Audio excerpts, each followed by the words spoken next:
Hello दोस्तों, राधे राधे। आप लोग कैसे हो? कमेंट बॉक्स में ज़रूर बताना और अपने यूट्यूब चैनल में आप सभी का स्वागत करती हूँ। दोस्तों, आज आप लोग के बीच में बहुत ही सुंदर गीत लेके आई हूँ और वीडियो को फुल वॉच करके देखना और चैनल को ज़्यादा से ज़्यादा सपोर्ट करना और बताना कि हमारा प्यारा सा गीत आप लोग का कैसे लगा। चुटकुला गीत है। तो फ्रेंड, सभी से रिक्वेस्ट है कि कोई इस गाने को अपने मन पर मत लेना कि पर्सनल मेरे लिए गाया गया, ऐसी कोई बात नहीं। गाना है, हम लोग का काम हम लोग गा देते हैं, तो इसमें बुरा लगे जिसको, उसके लिए मैं माफ़ी चाहती हूँ। तो फ्रेंड, गीत शुरू करती हूँ। हमरे पेटा भरे के भाव जाइबा, बड़ी हर जाइबा न।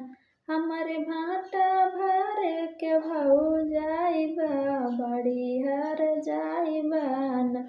खाई दो न भर मिठाई, गुबुर गुबुर मुँह चलाई। खाई दो न भर मिठाई, गुबुर गुबुर मुँह चलाई। मालूम देता के बाप के कमाई बा, बड़ी हर जाइबा न।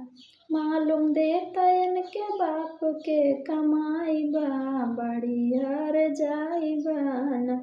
हमरे भाटा भरे के भाव जाइबा, बड़ी हर जाइबा न। हमरे पेटा भरे के भाव जाइबा, बड़ी हर जाइबा न। खाई दो न भर मिठाई, गुबुर गुबुर मुँह चलाई। खाई दो न भर मिठाई, गुबुर गुबुर मुँह चलाई। मालूम देता के चाचा के कमाई बा, बड़ी हर जाइबा न। हमरे पेटा भरे के भाव जाइबा, बड़ी हर जाइबा न।